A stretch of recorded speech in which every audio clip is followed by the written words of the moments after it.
తెలుసు అందరూ పాపము చేశారు కాబట్టినే ఏమనింది? మొదటి తిమోతి 1:15 పాపలను రక్షించుటకు క్రీస్తు యేసు లోకమునకు వచ్చనను వాక్యము నమ్మదగినది పూర్ణ అంగీకారకు యోగ్యం. అంటే అర్థం ఏమని? అందరము పాపము చేసి ఉన్నాం, అందరము పాపముతోనే ఉన్నాం. అయినా మనం పాపము చేసినా మీరు పాపము చేశారు, మీరు దీనికి అర్హులు కాదు అని వేలెత్తి ఆయన చూపించలేదు.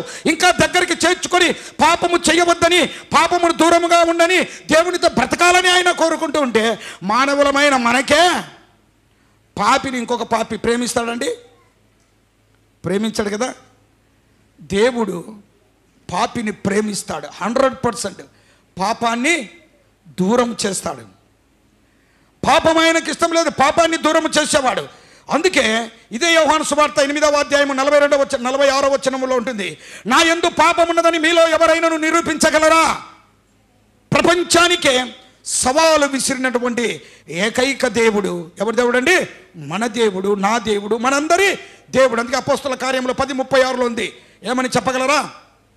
అపోస్తల కార్యములు 10:36 యేసుక్రీస్తు అందరికీ, ఒక్కరికి కాదండి, అందరికీ.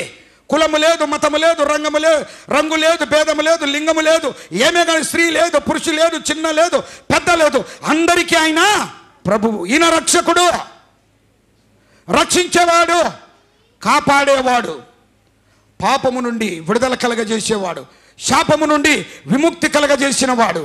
అందుకే ప్రభు చెంతకు నీవు చేరినప్పుడు ప్రభు నీ హృదయాన్ని ఎరిగిన వాడు కనుక మనందరినీ కూడా ఆయన క్షమించగలిగి మనము పాపము చెయ్యకుండా ప్రభువుతో ఉండాలని, ఆయన నిత్యరాజ్యములో మన మరణానంతరము కూడా ఆయనతో ఉండాలని ఆశ కలిగినటువంటి దేవుడు. అందుకే శాస్త్రం